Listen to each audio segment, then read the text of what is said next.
잠이 오지 않아 빛을 켜보니 노란 바다에 세 개의 파도가 날 반기네. 달이 빛나는 밤에 당신은 더욱 빛나네. 안녕하세요. 벌이 빛나는 밤 주펄입니다. 반갑습니다. 오늘은 2024년 11월 26일 밤 9시 49분입니다. 오늘 여기 스튜디오에 오는데 낮에 왔는데요. 오는 길에 우박이 막 쏟아지더라고요. 지금도 비가 좀 내리고 있는 것 같고 눈이 오는 곳도 있다고 하고 이제는 완전히 겨울이 된 것 같습니다. 오늘도 2시간 동안 여러분의 사연 읽어드리고 음악도 틀어드리는 시간을 가져보도록 하겠습니다. 오늘 첫 곡은 오늘 밖에 굉장히 쌀쌀했기 때문에 Baby It's Cold Outside 들으면서 시작해 보겠습니다. 이디나 멘젤과 마이클 부블레가 부른 Baby It's Cold Outside였습니다. 남자가 이제 여자가 집에 가야 된다고 하니까 밖에 추우니까 딱 한 잔만 더 하고 가라고 꼬시는 내용입니다. 갔겠습니까 집에? 안 갔지 뭐. 자, 그러면 첫 번째 사연 읽어드리겠습니다. 첫 번째 사연은 소울푸드 사연입니다. 안녕하세요 펄디. 저의 소울푸드는 바로 피자입니다. 침착맨님은 햄버거를 좋아하신다고 하시죠? 버릴 게 없다며 말씀하셨던 게 기억이 납니다. 피자도 마찬가지예요. 버릴 게 없기 때문에 정말 간편한 음식이죠. 어릴 적 저에게 피자는 아주 귀한 음식이었습니다. 생일 파티가 아니면 먹을 수 없었던 음식이었죠. 심지어 제가 어릴 때는 물론 고등학교 때까지도 부모님이 야식을 배달시켜 주시지 않으셨어요. 저희 집에 야식이라고 하면 고구마, 감자, 밤, 완두콩 등을 삶아 먹는 게 대부분이었습니다. 대학에 가서야 치킨이랑 피자를 자주 먹을 수 있었어요. 그 전에는 1년에 한두 번 친구 생일 파티에서야 겨우 치킨을 먹을 수 있었습니다. 저는 피자를 정말 좋아하지만 대학 시절엔 돈이 없어서 주로 치킨을 많이 먹었어요. 피자를 먹고 싶다고 해도 함께 먹을 사람이 많지 않았거든요. 그런 제 꿈은 졸업 후에 취업하고 돈을 벌면서 이루어지기 시작했습니다. 직장 생활에 적응하느라 다른 약속은 거의 잡지 않고 출근과 퇴근만 반복했어요. 남은 시간은 집에서 보냈죠. 코로나 때문에 사람들도 잘 만나지 않던 시절이었어요.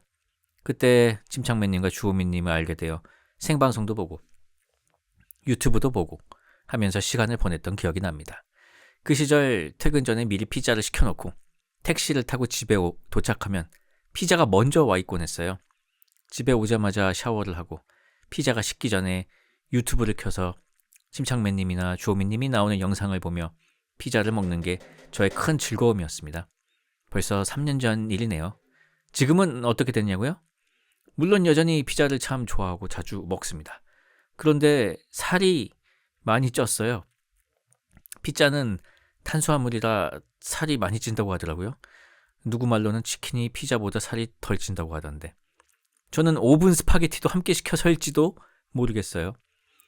아무튼 저는 포기할 수 없습니다. 지금도 피자를 먹으면 그 시절이 떠오르고 직장에 적응하느라 힘들었던 기억이 납니다. 그때 침착맨님과 주호민님 덕분에 위로도 많이 받고 머리도 비우면서 좋은 시간을 보냈습니다. 덕분에 코로나 시절도 잘 이겨냈어요. 제 소울푸드는 피자, 그리고 침착맨님과 주호민님이 나오는 유튜브라고 할 수 있겠네요. 두 분은 모르시겠지만 저와 함께 해주셔서 정말 감사했습니다. 신청곡은 괜히 두 분이 떠오르는 밤이라 두 분이 함께 부르신 친구여 부탁드리겠습니다.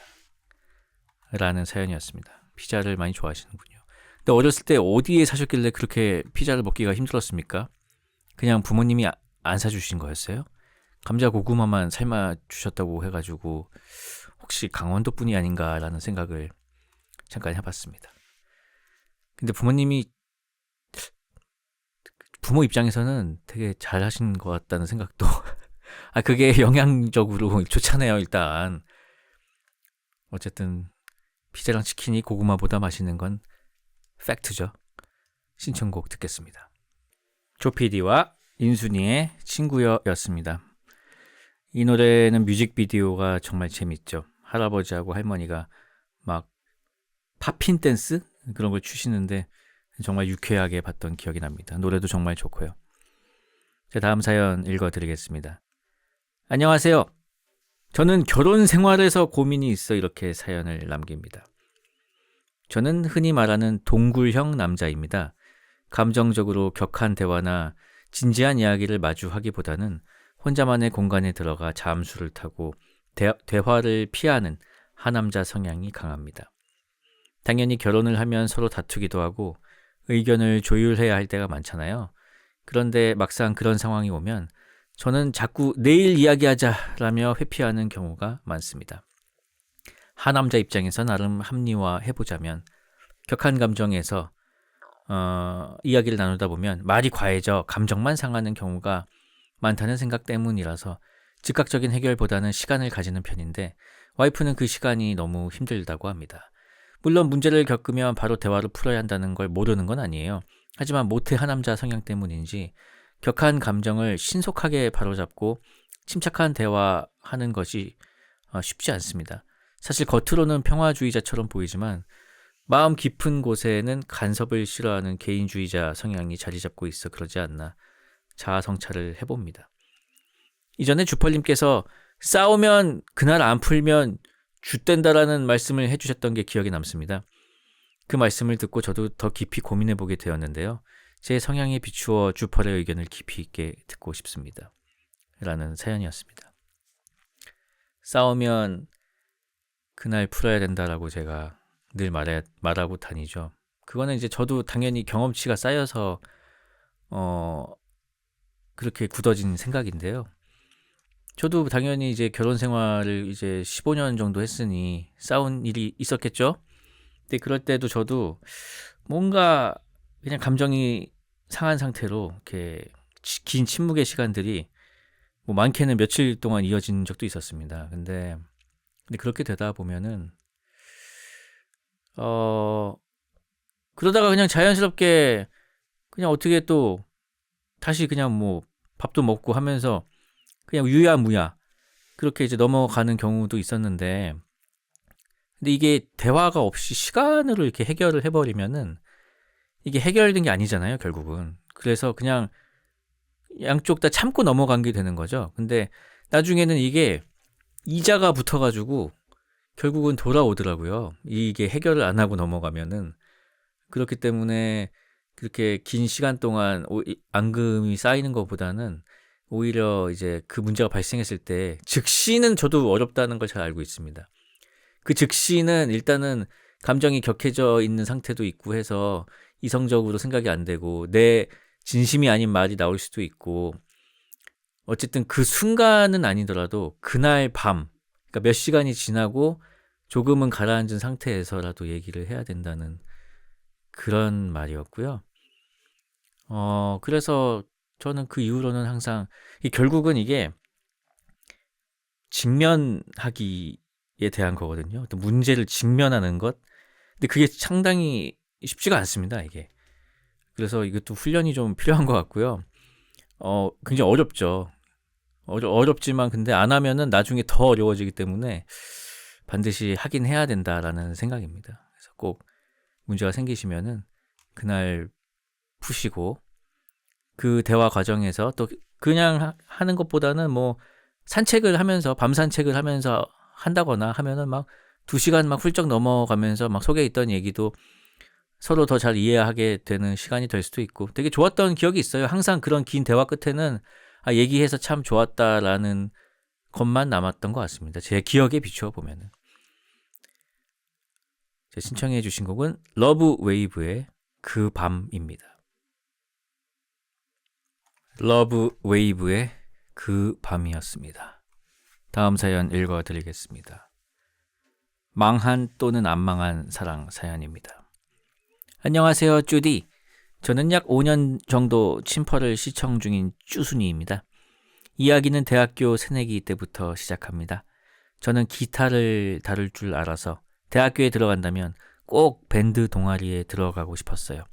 그래서 새내기의 패기로 동방 문을 두드리며 동아리 가입하러 왔는데요 하고 가입을 했습니다. 그때는 코로나 전이라 동아리가 굉장히 활발했습니다. 이야기의 중심이 될 그 남자아이도 동아리에서 만났는데요. 동갑이고요. 엄청 친했던 사이는 아니라서 얘는 무슨 악기를 다루는구나, 어디 사는구나 정도만 아는 그런 사이였습니다. 그렇게 가끔 책을 빌려주거나 얘기만 나누는 사이였는데 한 2학년 때쯤부터 학교가 아닌 공간에서도 가끔 만났습니다. 카페에서 공부를 하거나 분식집을 간다거나 등등. 그러던 어느 날 그 아이는 군대에 가게 되었습니다. 저는 그때까지만 해도 이성적인 마음이 없던 터라 조심히 다녀와 라고 말하고 연락을 안 하고 지냈습니다. 중간중간 이 친구가 휴가 때 보자 했지만 타이밍이 안 맞아서 결국 마지막 휴가 때 겨우 보게 되었습니다. 그때 본 이 아이의 모습은 충격이었습니다. 원래도 키가 컸는데 살이 좀 빠져서 장대벌레처럼 되었고 얼굴이 타서 까만 콩처럼 됐더라고요. 그래서 얘를 보자마자 처음 한 말이 너 왜 이렇게 검해졌냐? 였습니다. 그날은 밥만 먹고 헤어졌고 좀 본격적으로 본 건 전역한 후였습니다. 얘는 군 휴학이 아직 남은 상태였고 저는 방학 언저리라 자주 볼 수 있었거든요. 같이 밥도 자주 먹고 코인 노래방도 가고 만화방도 가고 했습니다. 그러던 어느 날 동아리 친구들끼리 술을 마셨습니다. 그 친구 포함해서요. 1차로는 술집에서 마셨고 2차로는 근처에 제 자취방이 있어서 거기로 갔습니다. 여자 둘, 남자 둘이었는데요. 슬슬 쪽낼 시간이라 제가 저와 그 아이를 제외한 둘에게 야, 철수가 영희 좀 데려다줘라 하고 억지로 먼저 보냈습니다. 왜냐하면 저는 그 애와 둘이 있고 싶었거든요. 그렇게 둘을 먼저 보내고 저와 그 친구만 제 집에 남아 뒷정리를 했습니다. 뒷정리를 끝내고 저는 책상 의자에 걔는 화장대 의자에 앉은 묘한 대치 상황이 되었습니다.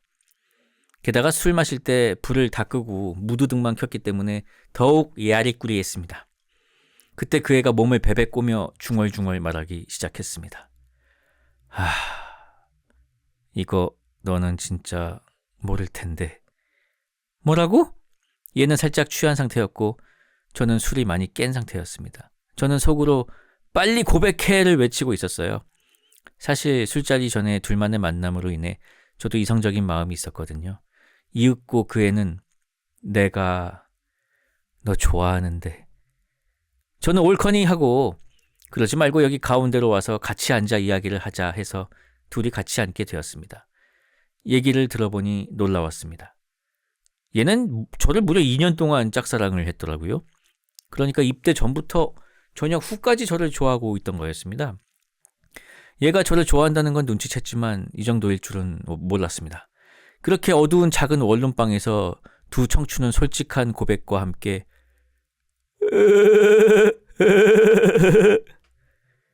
그렇게 저희는 사귀게 되었습니다. 사실 사귀자마자 거사를 치렀기 때문에 오래 사귈 수 있을지 걱정했지만 약 3년이 된 지금까지도 잘 사귀고 있습니다. 혹시 짝사랑 중인 분들이 계신다면 꼭 성공하시길 바랄게요. 라는 사연이었습니다.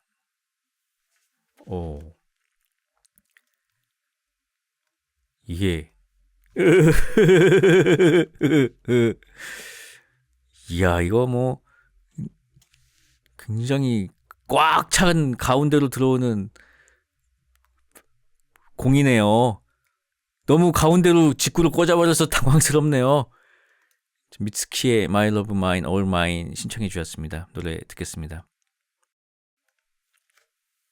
미츠키의 My Love Mine All Mine이었습니다. 채팅창에 다음 사랑이 또 안 망한 사랑이라면 저는 죽소라는 채팅이 있었습니다. 놀랍게도 다음 사연도 망한 또는 안 망한 사랑 사연인데요. 과연 저의 목숨이 어떻게 될지 읽어보도록 하겠습니다. 안녕하세요, 펄디. 매일 자기 전 펄이 빛나는 밤과 함께하는 22살의 펄떡이입니다. 항상 다른 펄떡이들 사연을 탐닉하며 혼자 깔깔거리다 문득 공짜로 남들의 인생을 염탐하는 것 같은 묘한 기분이 들어 거마비라도 낼까 저의 작고 빛이 바래버린 부끄러운 기억을 가져와 봤습니다. 당시 중학생이었던 저는 독실한 크리스찬으로 매주 교회에 나가는 아이였습니다. 어른들은 어떤 마음가짐으로 교회를 다녔을지 모르지만 저희 같은 어린 친구들에게 교회란 장소는 인연과 만남의 장이자 사랑의 착신국 같은 공간이었습니다. 그렇게 수많은 사람들이 사랑의 시를 묶었다가 풀었다를 반복하는 공간이었지만 태생이 아웃사이더였던 저는 애석하게도 제 마음을 남에게 주지도 남의 마음을 받지도 못한 채 조용히 교회를 다녔습니다. 그러나 무채색이었던 저의 교회 생활은 한 누나의 등장으로 점점 붉게 물들어가기 시작했습니다. 어느 날 평소처럼 교회에 갔더니 못 보던 얼굴이 둘이나 자리에 앉아 있었습니다. 의아해 하던 와중 담임 목사님께서 두 사람을 저희에게 소개하기 시작했습니다. 그 둘은 자매로 다른 지역에서 이사를 와 앞으로 함께 교회를 다닐 것이라는 말을 들었습니다. 당시 동생은 중학생으로 저와 동갑이었고 호미라는 이름을 가진 누나는 저와 2-3살 정도 차이가 나는 고등학생이었습니다. 호미 누나는 긴 생머리와 약간 그을린 듯한 피부를 가진 당찬 성격을 가진 분이었습니다.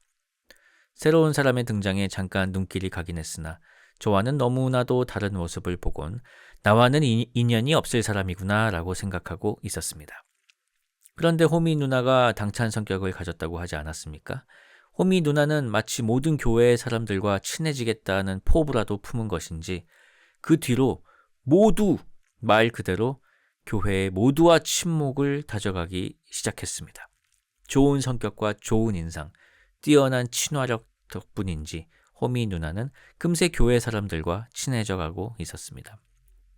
그리고 시간은 조금 흘러 드디어 그 친절의 마수가 저에게까지 뻗쳐오기 시작했습니다. 평소 조용히 있던 저를 이상하게 본 것인지 죄송합니다. 카톡이 안 꺼놨군요.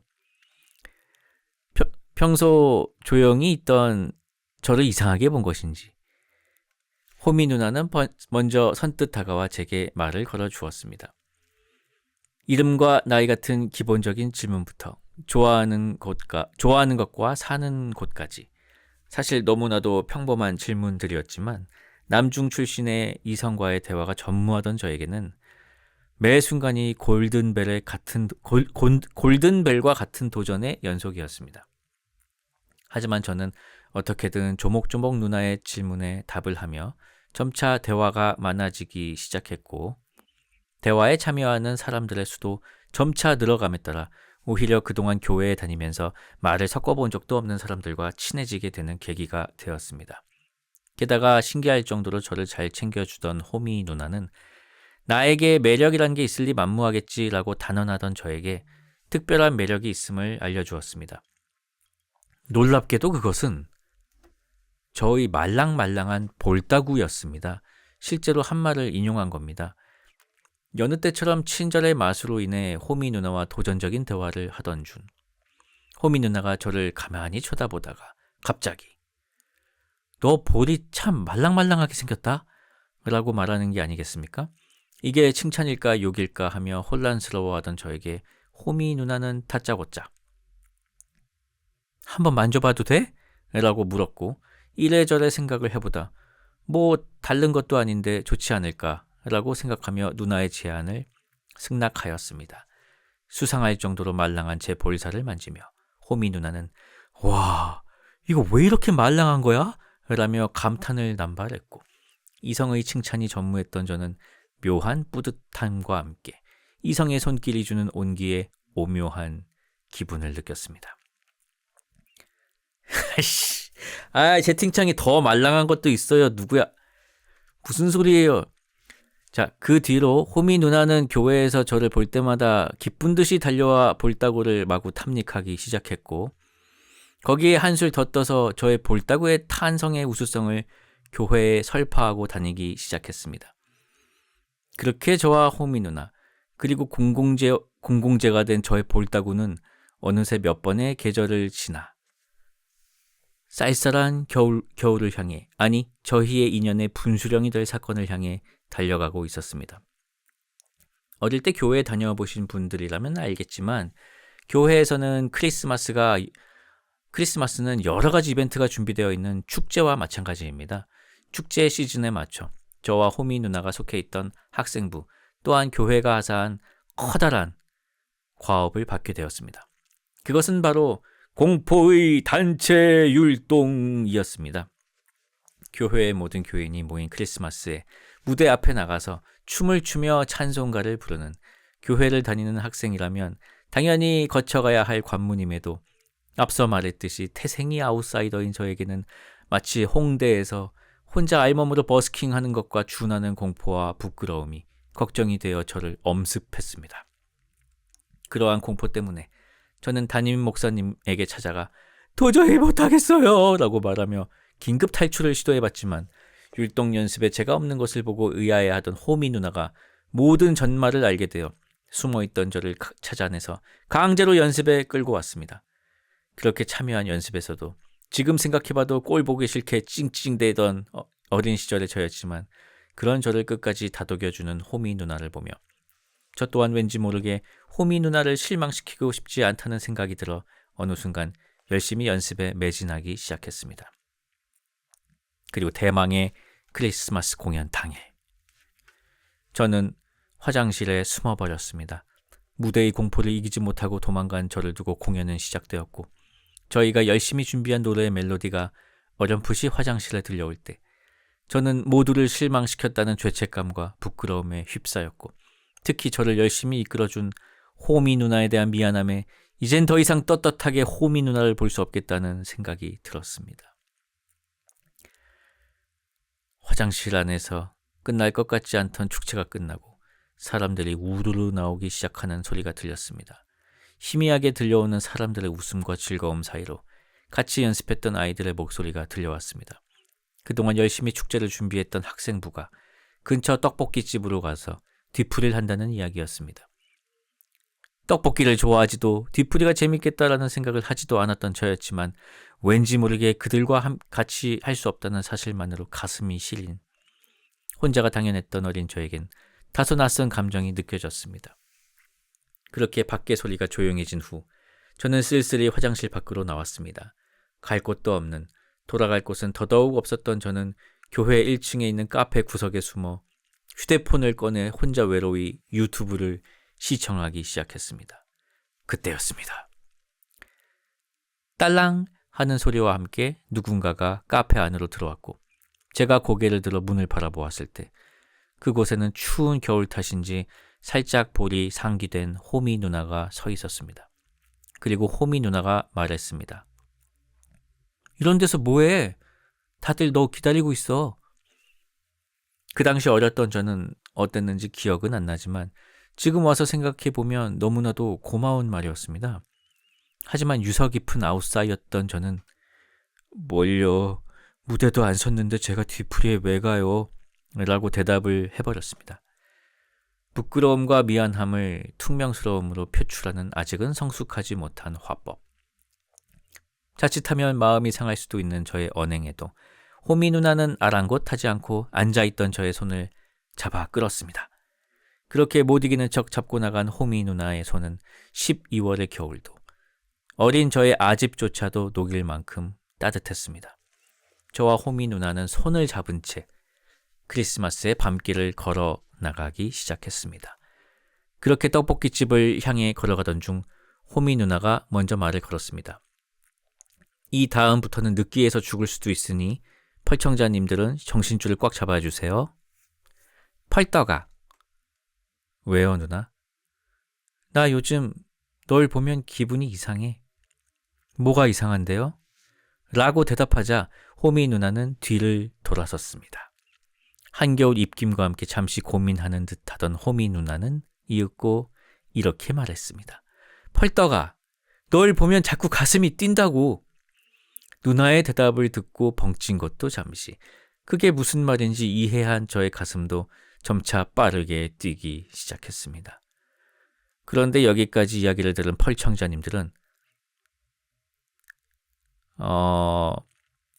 아닙니다. 하지만 여기서 어린 시절의 저는 한 대 쥐어받고 싶은 최악의 대답을 하고 말았고 이 대답으로 인해 풋풋한 사랑의 감정은 주체할 수 없는 망한 사랑의 수렁으로 빨려 들어가고 말았습니다. 그거 심장병 아니에요? 병원이라도 가봐요. 너무나도 파멸적이었던 그 대답. 지금 와서 생각해보면 저는 너무 어렵고 그동안 쭉 그래왔듯이 자신의 마음을 솔직하게 표현하는 것을 부끄러워했었다고 생각합니다. 제 대답을 들은 호미 누나는 다시 한번 펄떡아, 너 좋아한다고! 라고 말했지만 저는 그 말을 못 들은 척 빨리 떡볶이집으로 가자고 말한 뒤 발걸음을 빨리 했습니다. 그때 뒤를 돌아서 살짝 본 어이없는 듯 그 자리에 서 있었던 호미 누나의 아련한 모습이 아직도 비수처럼 기억에 남아 있습니다. 그 뒤 떡볶이집에 도착한 저는 할 말이 너무나도 많은 듯한 호미 누나의 눈을 계속 피했고 호미 누나는 그 뒤로도 포기하지 않은 듯 아니면 오기가 생긴 듯 교회에서 마주칠 때마다 저에게 좋아한다고 해주었지만 이해할 수 없게도 저는 계속 대답을 회피하고 말았습니다. 그렇게 몇 번의 계절이 또 지나가고 그런 저의 모습에 호미 누나는 질려버렸는지 어느 날 저에게 찾아와 펄떡아, 나 이제 다른 좋아하는 사람 생겼어 라고 말했고 그 말을 들은 저는 축하해요 누나 라는 쿨찡 같은 대답을 또 반복하였습니다. 그 뒤로 호미 누나가 해외로 이사를 가며 저의 로맨틱할 뻔했던 사랑 이야기는 최악의 루트로 결말을 맞이하게 되었습니다. 길고 찌질하고 쥐어받고 싶은 이야기를 끝까지 읽어주신 펄디 그리고 끝까지 들어주신 펄떡이 여러분들께 감사드립니다. 긴 글이지만 지금 와서 돌아보면 마치 찰나의 순간이었던 것처럼 느껴지는 일이었던 것 같습니다. 아직도 호미 누나는 저에게 너무나도 과분했던 너무나도 따뜻했던 미련으로 남아 있습니다. 그런 호미 누나에게 심심한 사과를 전하면서 벌떡이 여러분은 저의 사연을 반면교사 삼아 절대로 저와 같은 선택지를 고르지 않기를 진심으로 기원합니다.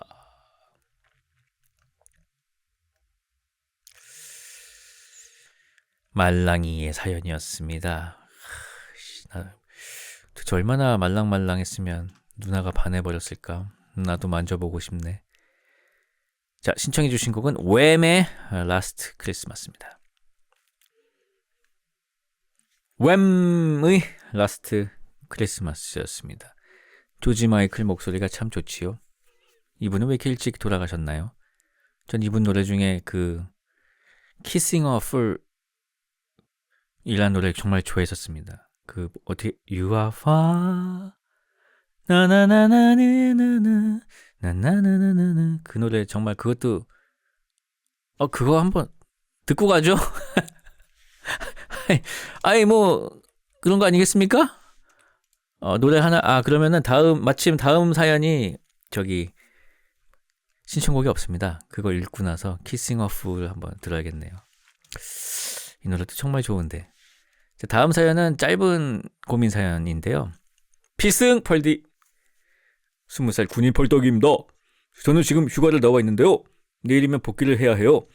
복귀를 할 때마다 너무 싫어요. 입대할 땐 느낀 느낌이 다시 느껴지고 말로 설명할 수 없는 짜증이 몰려옵니다. 펄디는 혹시 군대 있을 때 어떻게 버티셨는지요? 그럼 이만 비타우스 라는 사연이었습니다. 10월 29일 사연이니까 뭐 지금 조뱅이 치고 계실 것 같은데. 제설 작전 준비해 이 녀석아. 빨리 저 넉가를 가져와. 복귀할 때 좋은 사람이 어디 있어요. 당연히 복귀할 때는 도살장 끌려가는 느낌이죠. 근데 어떻게 버텼냐면은 저는 그리고 지금은 뭐 군대 1년 반이면 끝난다며. 진짜 저는 2년 2개월이었다가 중간에 조금 줄여줘가지고 2년 1개월 했거든요. 어떻게 버텼냐면은 맨날 일기 썼어요. 일기 쓰고 그 목표가 있었습니다. 전역하면은 그러니까 지금 이 순간들을 만화로 그려야겠다는 목표가 있었거든요. 근데 기록을 해야 되잖아요. 그래서 일기를 매일 썼어요. 짧게라도 오늘 뭐 했고 어떤 느낌이 들었고 뭐 그런 거를. 그게 되게 재밌었어요. 그러니까 여기서 있었던 일들로 나중에 전역하고 나서 뭔가 할 걸 생각하니까 재미가 있는 거죠. 그렇기 때문에 그 안에서도 전역하고 나서 내가 여기에서 뭔가 한 걸로 밖에 나가서 써먹는다라는 생각으로 뭔가를 하면은 그 시간이 좀 알차요. 예를 들어서 뭐 몸을 만들어서 나간다. 여기서 운동을 엄청나게 열심히 해가지고 밖에 나갔을 때는 몸짱이 돼 있는다 같은 그 밖으로 이어지는 목표가 하나 있으면은 난 시간이 그럼 좀 잘 가는 것 같아요. 그런 거 한번 세워보세요. 자격증도 좋고요.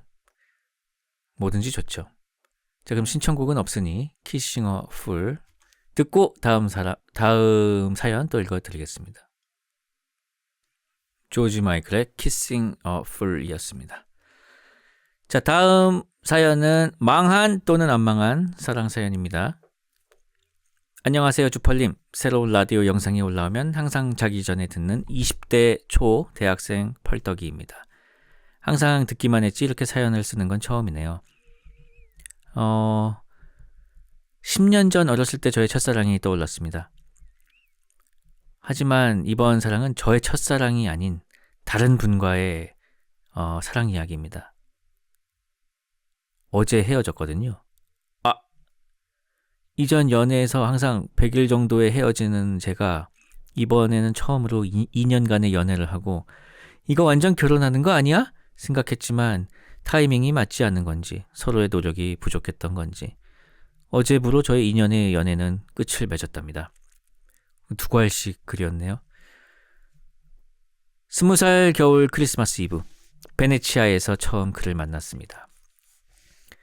혼자 여행하는 동안 여러 명 동행을 구해 같이 놀았는데 그중 한 명이 그였습니다.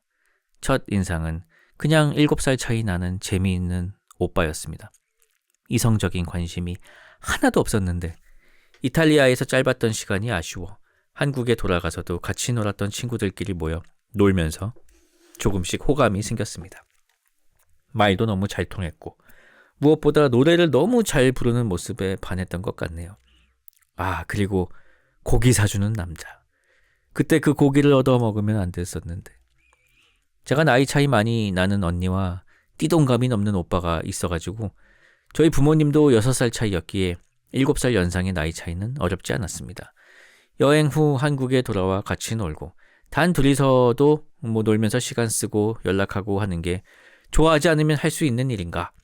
이 오빠 나랑 연락하는 시간 말고는 다른 사람이랑 연락할 시간 없을 텐데 생각이 들고 저도 호감이 있었던지라 제가 먼저 운을 띄웠습니다. 겨울 새벽 다 같이 놀고 집에 돌아가기 전 단둘이 있을 때 오빠 나 좋아해? 라고 물었습니다.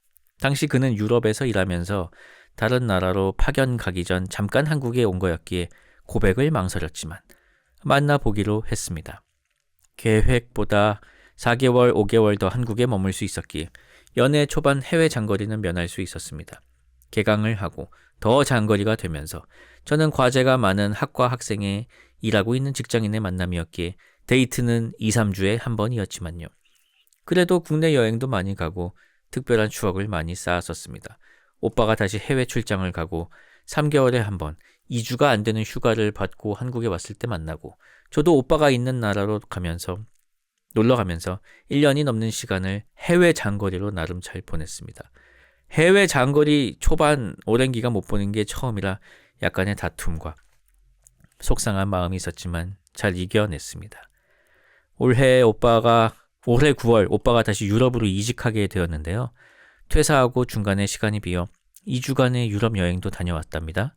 이렇게 보면 장거리 연애도 잘 이겨내고 많이 못 만나는 만큼 여행도 다니면서 특별한 추억을 쌓는 여느 커플처럼 보이네요.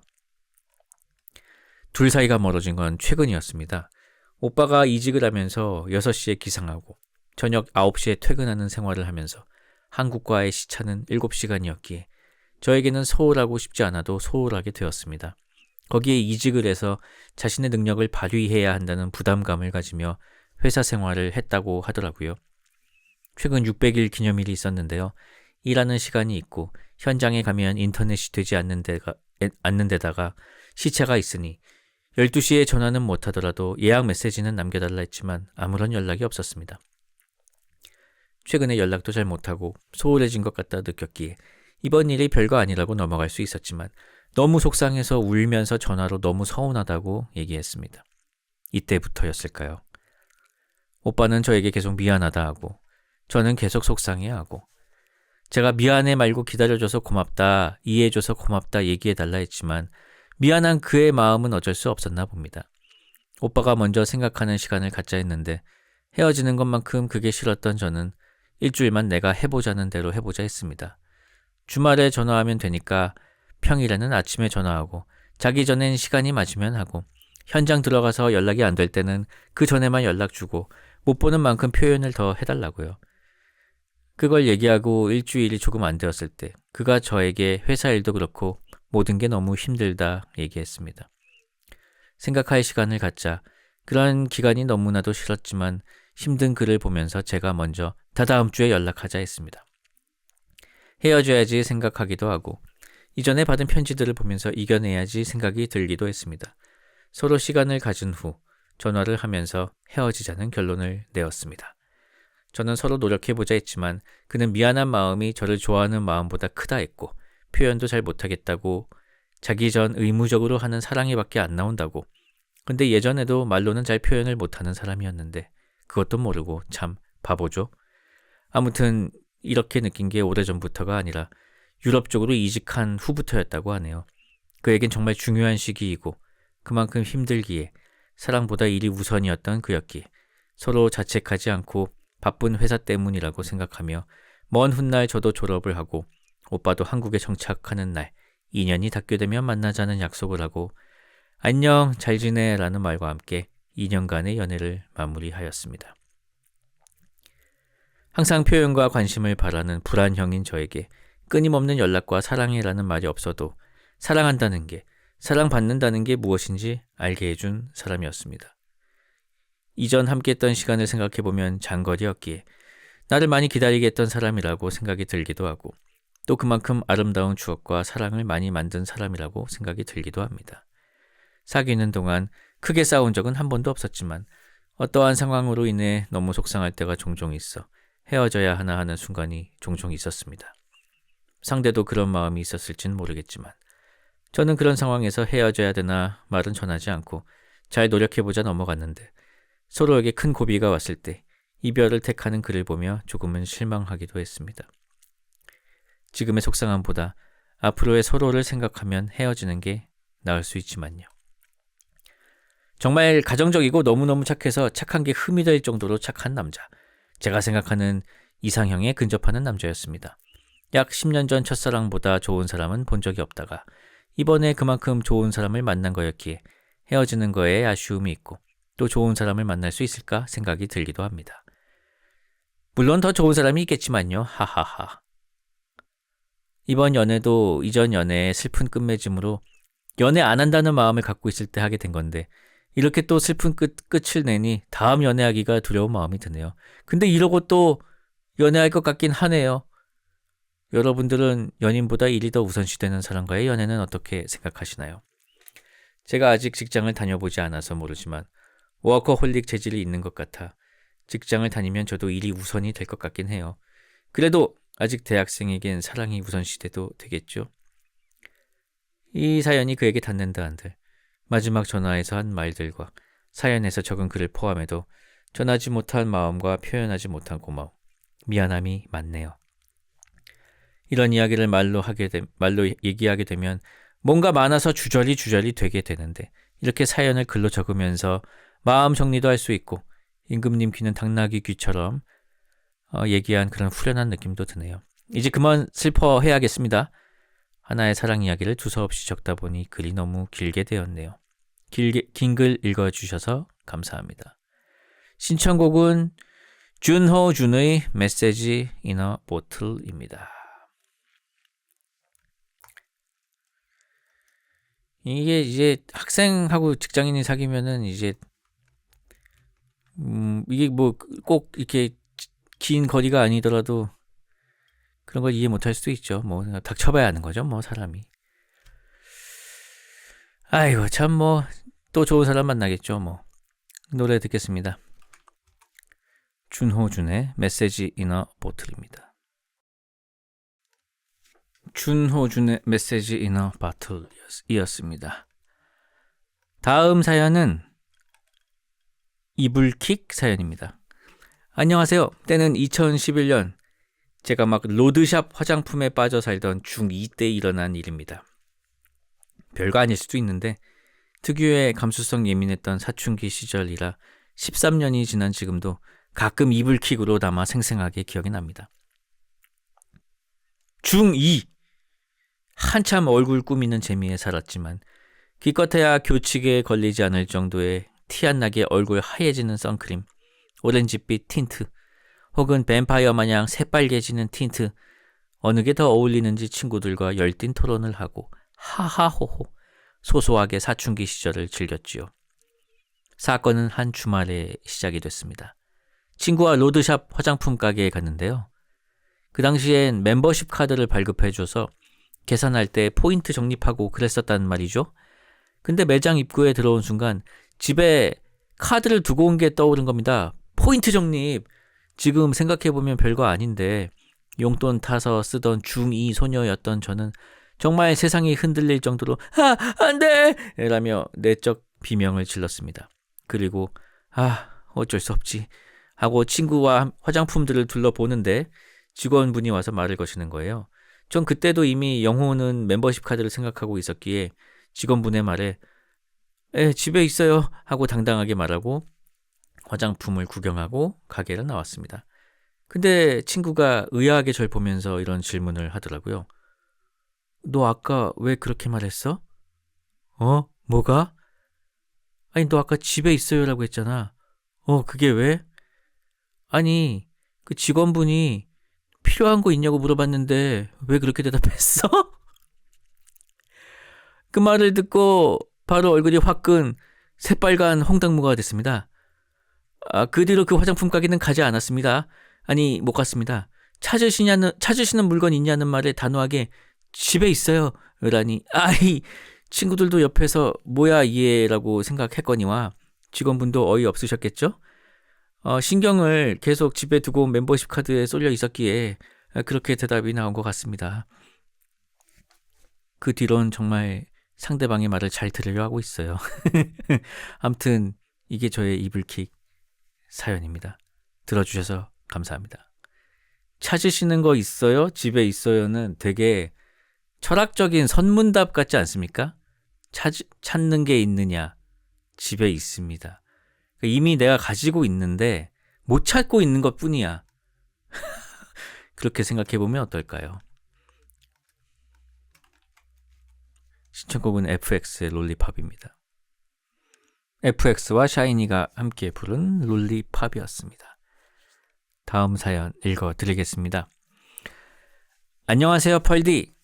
열정에 대한 카테고리로 처음 사연을 보내봅니다. 저는 게임만 하다가 게임을 너무 좋아해서 현재 일본에서 3D 캐릭터 디자이너로 일하는 31살 펄떡이입니다. 어린 시절 대략 6살, 7살 때 밖에 나가 놀기 좋아했던 저에게 어느 날 삼촌께서 가져오신 게임이 저의 인생을 바꾸는 계기가 되어버린 것이었습니다. 그 게임은 바로 파이널 판타지 7. 당시 자세하게 기억이 나진 않습니다만 인스톨하는 그 순간 흘러나오는 음악부터 중간중간 바뀌는 게임의 장면, 플레이하면서 보여지는 지금 보면 단순한 폴리곤 덩어리와 마을의 전경, 그리고 음악까지 당시엔 어찌나 멋져 보이던지 일본어판이었음에도 불구하고 마을 NPC에게 말을 걸 수 있다는 것은 또 어찌나 신기하던지. 그때부터였습니다. 저의 게임 오타쿠 기질이 시작된 것이. 그날 이후 밖에 나가서 노는 것보다 점점 게임하는 시간이 늘어가고 저는 순식간에 게임을 좋아하는 중학생이 되어 있었습니다. 시간이 지나 중학교 3학년이었던 저는 아버지에게 게임 관련된 학과에 가고 싶다고 했었던 저에게 아버지는 게임은 무슨 게임? 평범하게 인문계로 가! 라는 말을 들어 어쩔 수 없이 일반계로 진학했습니다만 그럴수록 저의 몰컴 시간만 늘어나는 꼴이 되어버렸죠. 게임에 대한 열정이 남달랐던 저는 게임을 단순히 플레이 이상으로 좋아하는, 게임을 만드는 현장에 뛰어들고 싶다는 욕망이 마치 흑염룡이 꿈틀거리는 것 마냥 주체할 수 없었습니다. 바로 현업에 종사하시는 분들께 무작정 메일을 보내고 조언을 받고 점점 게임 업계를 선명하게 꿈꾸게 되었습니다. 몰컷만 하던 저에게 수능 성적은 예정된 실패와 다름없었고 점수 맞춰 입학한 대학에 미련이 없었던 저는 최저 학점으로 일주일에 이틀 정도만 학교에 가고 나머지는 화실에서 그림을 그리기 시작했습니다. 어느 정도 재능이 있었던 것인지 곧잘 인체에 대한 지식도 쌓이고 본격적으로 공부하나 싶었지만 군 입대를 해버렸고 2년이라는 시간은 마치 정신과 시간의 방처럼 2년간 틈만 나면 그림을 그렸고 이때 그림 연습이 굉장히 많이 도움이 되었습니다. 전역 후 다시 복학했지만 프로그래밍 학과였던 저는 너무나도 적성이 맞지 않았기 때문에 작정하고 부모님께 2년만 달라. 내가 게임으로 대기업에 꼭 들어가겠다 라는 협상을 타결하고 서둘러 평소에 오타쿠의 기질을 살려 한 달 정도 공부하여 바로 일본어 자격증 2급을 취득하고 일본의 게임 전문 학교에 입학하게 되었습니다. 이후 2년간 밤낮 없이 포트폴리오에 매진했습니다. 저는 수업보다 실력으로 증명하겠다는 마인드로 수업보다는 작품에 집중해서 다양한 작품을 만들고 무사히 2년을 보내고 취업 활동을 거쳐 졸업 시기에는 5개의 회사에 내정을 받게 되었습니다. 아쉽게도 처음 입사하게 된 회사에서는 저의 취향과 다른 게임에 참여했습니다만 포켓몬에 참여하셨군요. 이후 직장 생활하면서 수행을 거듭해서 처음 게임에 눈뜨게 되었던 바로 그 게임을 만든 그리고 주펄님과도 연관성이 있는 회사 스퀘어 에닉스에 입사하여 당당하게 부모님과의 약속을 지키고 기쁜 마음으로 입사해서 제가 좋아하는 게임의 주역 캐릭터를 담당하게 되었습니다. 이것이 진정한 덕업일치라는 생각으로 즐겁게 개발에 참여하였습니다. 현재는 다른 회사에서 주인공 및 주요 캐릭터 제작, 퀄리티 유지 등 다양한 부분을 담당하고 있습니다. 이상 저의 소소한 덕업일치 일대기였습니다. 읽힐지 모르겠습니다만 열정에 관한 카테고리에 맞지 않을까 하여 작성해봤습니다. 현재 제작에 참여하고 있는 게임은 가까운 시일 내에 공개될 예정입니다. 피와 폭력이 넘치는 어른을 위한 호쾌한 액션 게임의 제작에 참여하고 있기 때문에 발매하면 주펄님께서 재밌게 플레이하는 것을 보고 싶네요. 이상 저의 이야기를 마칩니다. 신청곡은 D4VD의 Here With Me 부탁드립니다. 이야 대단하시네요. 스퀘어 에닉스의 게임 회사에 취업을 하셨군요. 일본까지 그냥 넘어가서. 이거는 진짜 대단하신 겁니다. 근데 여기에서도 아주 배울 점이 많습니다. 그 게임 업계에 몸담고 싶다는 마음이 들었을 때 바로 그 게임 종사자들한테 이메일을 보내서 물어봤다는 부분이 정말 대단하네요. 제 친구도 지금은 게임 회사에서 되게 그냥 아주 이제 시니어 프로그래머인 친구가 있는데 그 친구도 그냥 무작정 게임 회사 찾아가가지고 일 배우고 싶다고 해가지고 그냥 시작했거든요.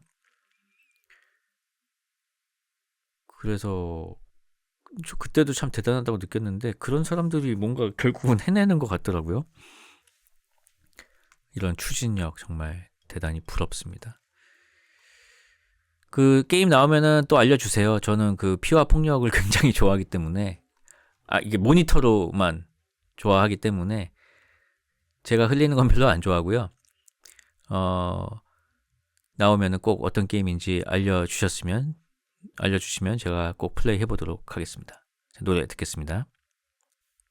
데이비드의 Here With Me 였습니다. 저 D4VD 소문자로 저기 데이비드였군요. D4VD라고 읽는 거 아닙니다. 데이비드입니다. 그 숫자 4랑 A가 비슷하게 생겼잖아요. 약간 말장난 같은 거였네요. 자, 다음 사연입니다. 다음 사연은 공포 사연입니다. 이제는 공포 사연이 와도 그냥 무조건 읽습니다. 무지성입니다. 이제 공포 사연도 이제 상시로 받겠습니다. 안녕하세요, 펄디. 북가주 샌프란시스코에 사는 펄떡이 올시다. 펄디의 역전재판을 자장가 삼아 꿀잠에 빠지면 남편이 조심스레 잠자는 제 옆에서 혼자서 떠드는 펄디의 방송을 꺼주는 메일을 보내고 있습니다. 평범한 삶을 사는 직장인이라 제가 사연을 쓸 일은 없다고 생각했지만 할로윈 사연을 듣다가 불현듯 생각난 편지와 관련된 2가지 이야기를 공포 사연으로 보내볼까 합니다. 귀신이 등장하는 것도 아니고 그저 조금 깨림직한 이야기라고 생각해 주시면 됩니다. 모두 제 친구들에게 일어난 이야기네요. 하지만 증거인 편지를 제가 보았기에 진짜로 일어난 일임은 제가 보장합니다. 첫 번째 사연입니다. 제 친한 친구 제이가 10년 동안 모은 돈으로 캘리포니아 오클랜드에 첫 번째 보금자리를 마련했을 때의 일입니다. 아마도 2019년 후반이니 코로나가 시작되기 바로 전이네요. 친구들 사이에서도 처음으로 내 집 장만에 성공한 제이였기에 친구들은 마치 자기 일처럼 기뻐하며 자주 그 집에 놀러 가곤 했습니다. 집은 아주 평범하고 귀여운 단독 주택입니다.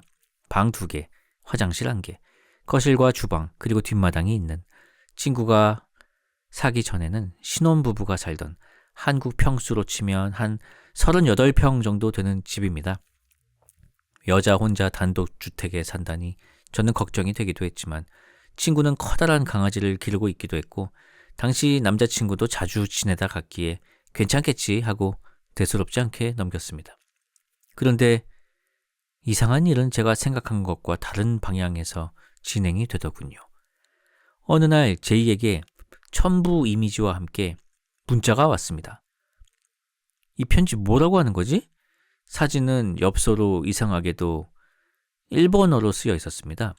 그리고 보낸 사람의 이름도 받는 사람의 이름도 없었고 그냥 친구의 주소만 적혀 있었습니다.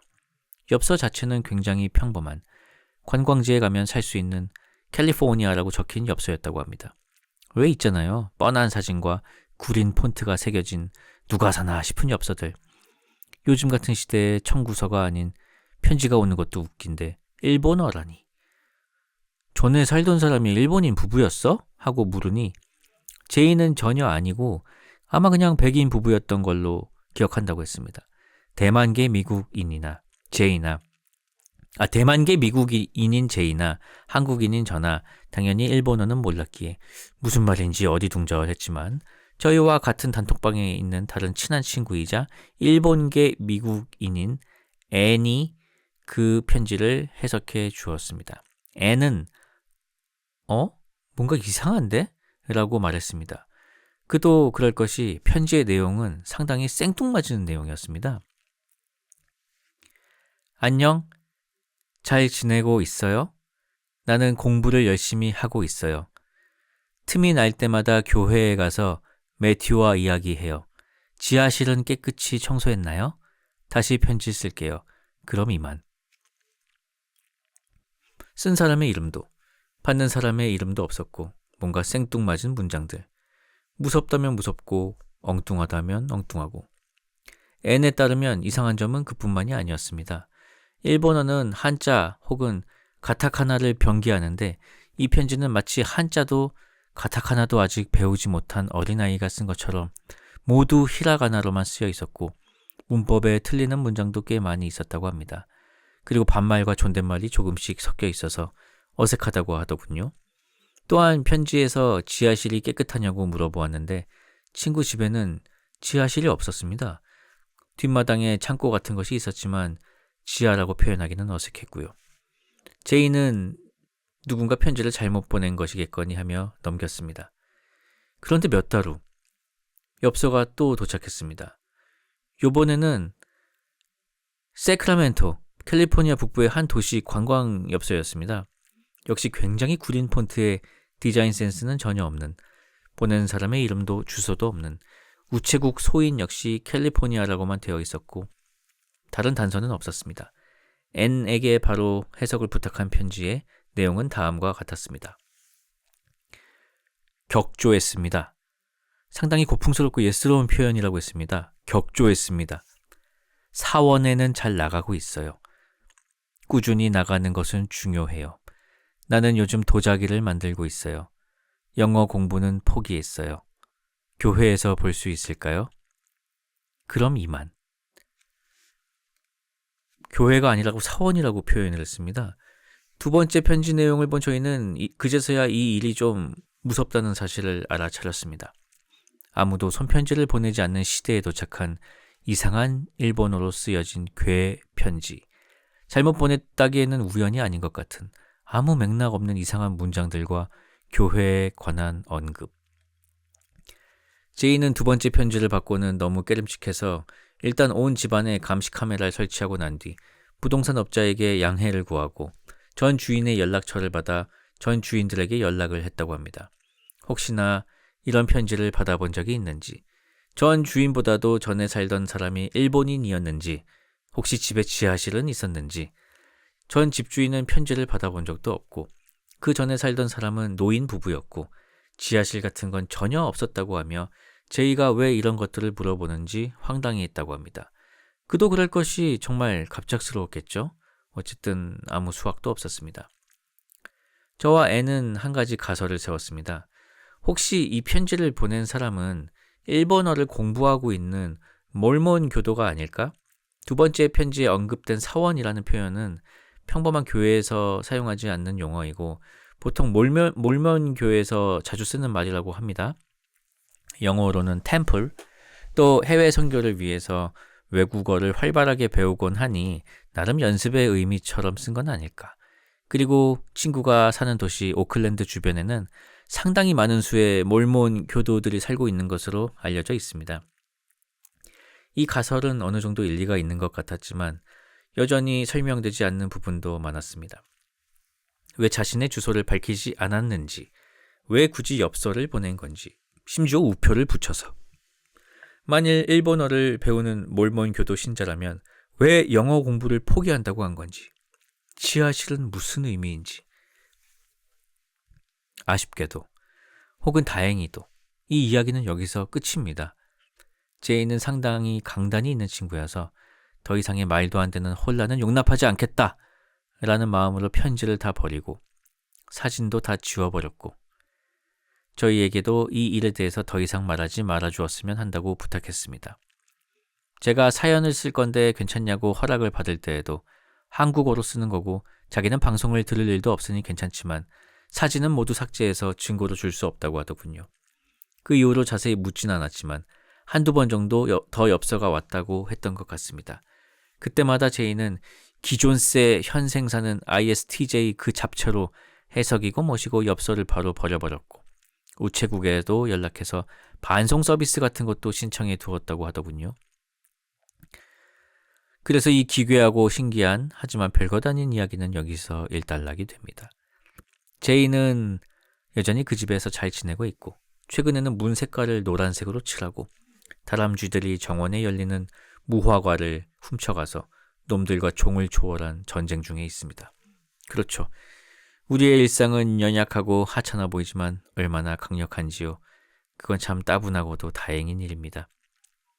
그래서인지 우리는 가끔씩 잔잔한 일상 속에 갑작스레 찾아온 불청객 같은 작은 미스테리를 필요 이상으로 매력적이게 받아들이는지도 모르겠습니다. 저와 애는 제이가 없는 곳에서 가끔 편지에 대한 이야기를 하곤 합니다. 과연 그 엽서들은 누군가의 철없고 엉뚱한 장난이었을까요? 아니면 저희가 알아차리지 못한 암호와 같은 의미가 있었던 것일까요?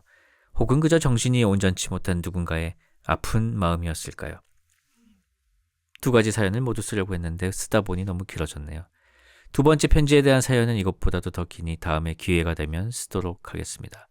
벌떡이 여러분들 모두 즐겁고 지루하고 평화로운 일상을 보내시길 바랍니다. 신청곡은 세사미 트리오의 나성의 가면입니다. 이상한 편지에 관한 사연이었습니다. 세샘 트리오의 나성의 가면 듣겠습니다. 세샘 트리오의 나성의 가면이었습니다. 나성은 LA죠? 라성. LA라서 라성인가 보죠? 왠지 노래를 들으면서 그 생각이 났어요. 그 가디언즈 오브 갤럭시에서 스타로드가 듣는 음악이 아마 한국으로 치면 이런 느낌으로 들리지 않았을까. 이런 노래를 딱 들으면서 막 총 쏘는 거죠. 자, 다음 사연 읽어드리겠습니다. 다음 사연은 이불킥 사연입니다. 안녕하세요, 펄디. 할로윈 때 장편 사연 읽어주셔서 감사했습니다. 뭘 쓰셨던 분이죠? 아무튼 공포 사연이었으니 뭔가 힘든 사연이었겠죠? 저는 그 공포 사연에 나왔던 것처럼 고등학교 기숙사 생활을 하러 가기 전까지 육체적으로도 심적으로도 너무 힘들었었기에 여러 가지에 많이 의존하며 초중학교 생활을 버텨왔는데요. 집에서 일어나는 안 좋은 일들과 집 분위기 등으로 인해 현실의 삶이 너무 고통스러웠기에 저는 초등학교 때부터 이미 이 삶의 뒤에는 어떤 것들이 있는 것일까 하는 철학적이고 형이상학적인 생각을 하고 살아왔었어요. 그러던 어느 날 초등학교가 끝나고 들린 서점에서 제 인생을 바꿔놓은 책을 하나 우연히 발견하게 됐어요. 그 책은 바로 마법사 프라바토의 책이었는데 만화책이나 소설책은 아니고 신비학과 마법에 관련된 책이었어요. 저는 우연히 그 책을 읽고 난 뒤 신비학에 푹 빠져버렸죠. 신비학은 오컬트, 명상, 마법, 의식 등 신비로운 현상 등을 다루는 학문입니다. 그 이후로 고등학교에 들어가기 전까지 관련된 다음 카페에 가입해서 열심히 활동도 하고 오컬트와 철학과 관련된 책들을 엄청나게 많이 읽게 됐어요. 이 책들은 힘든 현실을 살아가는 저에겐 너무나도 큰 위안이 되었죠. 그리고 그 일은 터지고 말았습니다. 때는 제가 고등학교에 막 입학했었을 때예요. 아마도 첫 수업 때였을 거예요. 여선생님은 아이들에게 간단히 자기소개를 한 후 종이 한 장씩을 나눠줬는데 그 종이에는 여러분은 지금까지 살아오면서 남들에게 말 못한 나만의 비밀이 있나요? 여기선 편히 속마음을 털어보세요 같은 내용이 적혀 있었어요. 저는 처음 그 종이를 받았을 때 너무 기뻤어요. 왜냐면 제가 저런 일을 겪고 나서 신비하게 빠진 이후 그 누구에게도 이런 걸 공부한다고는 말 못했거든요. 그런 것들은 말로만 꺼내도 엄청난 놀림감이 되기 때문이었죠. 순진했던 저는 들뜬 마음으로 열심히 전 마법을 믿어요로 시작하여 신비학의 세계에 대해 열심히 그 종이에 적어 내려갔죠. 정령이 있고 의식을 하면 정령이 나오고 솔로몬의 열쇠가 어쩌고 저쩌고. 그리고 그 선생님의 다음번 수업이 있던 날 공교롭게도 저는 엄청난 몸살로 인해 학교를 나가지 못하고 기숙사에 하루 종일 누워 있었어요. 어떤 일이 벌어질지도 모른 채로. 수업이 끝날 시간이 되자 아이들이 하나둘씩 기숙사로 들어오는 소리가 들려왔어요. 그런데 기숙사 방에 온 친구들은 들어올 때부터 엄청 흥분해서 서로 크게 웃으며 들어왔죠. 무슨 개꿀잼 사건이 터졌다는 듯이요. 참고로 제가 지냈던 기숙사는 10인 1실 기숙사였어요. 거의 내무반이죠? 비몽사몽하던 와중에도 친구들의 반응이 뭔가 이상하다는 걸 느낀 저는 왜? 학교에서 무슨 일이 있었어? 라고 물어봤죠. 제가 그런 말을 해도 친구들은 서로를 쳐다보며 한참 동안을 키득키득거리기만 했어요. 빨리 누군가 나서서 얘기 좀 해봐라는 듯이요. 그리고 잠시 후 야! 마법사다 마법사! 라고 친구들 중에 누군가가 입을 열었고 곧이어 나머지 친구들도 쓰러지며 박장대소를 하기 시작했어요.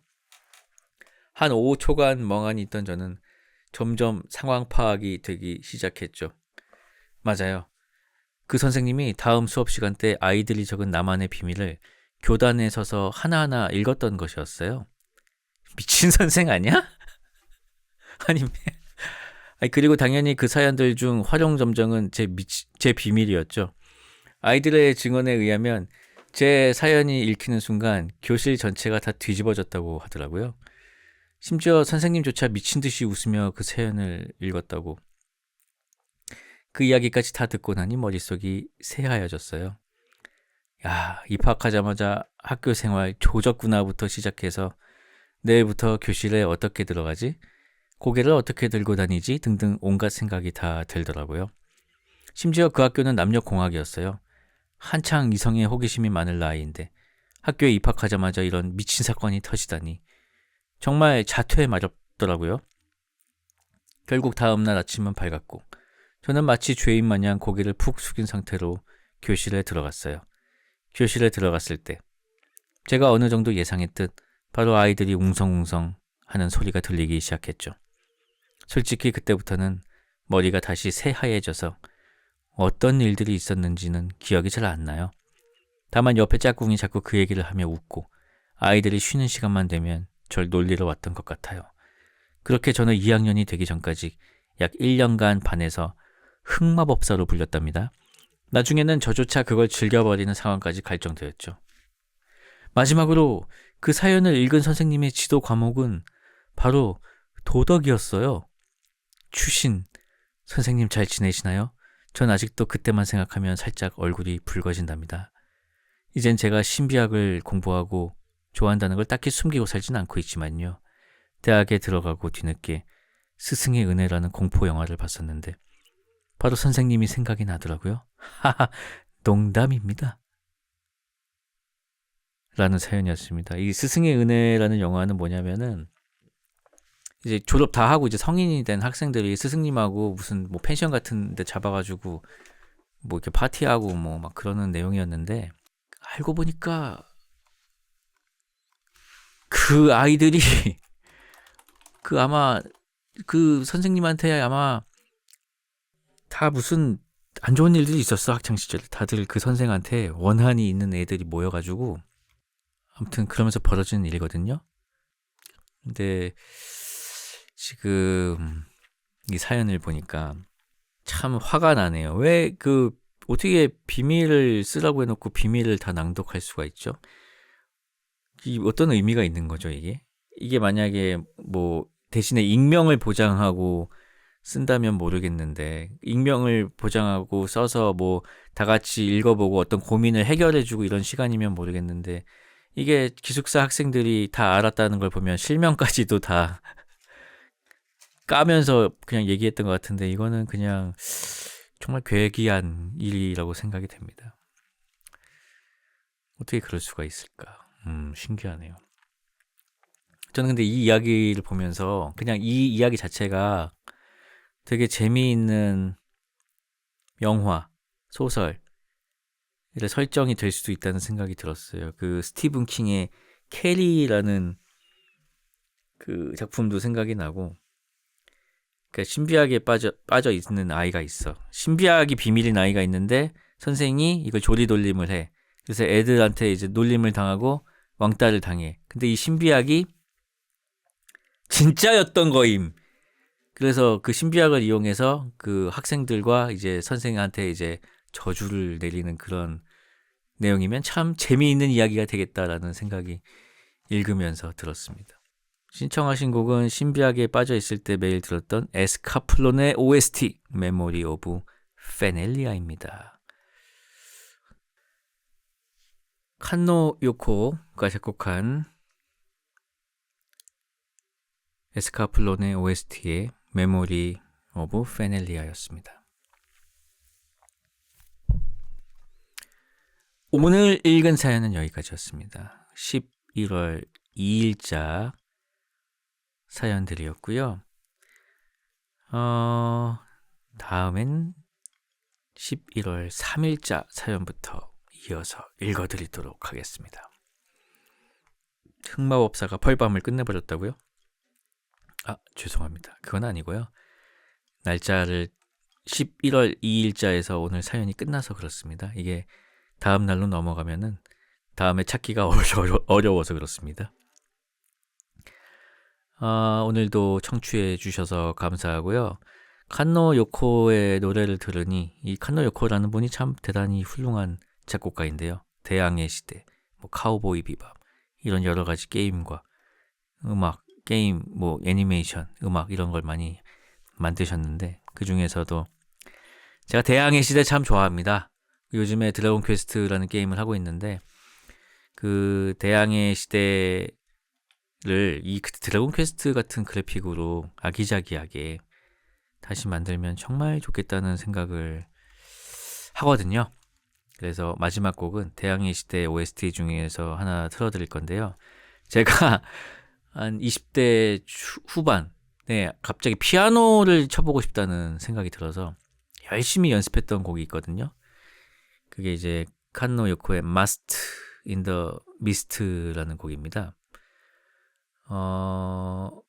유럽 쪽 항해할 때 나오는 BGM이에요. 그래서 이거 열심히 연습했는데 지금도 앞소절밖에는 잘 못 칩니다. 칸노 요코의 Must in the Mist, 안개 속의 돛대라는 곡 들으시면서 오늘 방송은 여기서 끝내도록 하겠습니다. 카페에 사연 많이 남겨주시고요. 오늘 대인국 팬카페가 회원이 10,000명을 돌파했습니다. 성원에 감사드리고 또 가입하셔서 사연도 많이 적어주시길 바랍니다. 저 지금까지 주펄이었고요. 좋은 밤 되십시오. 지금까지 펄이 빛나는 밤이었습니다.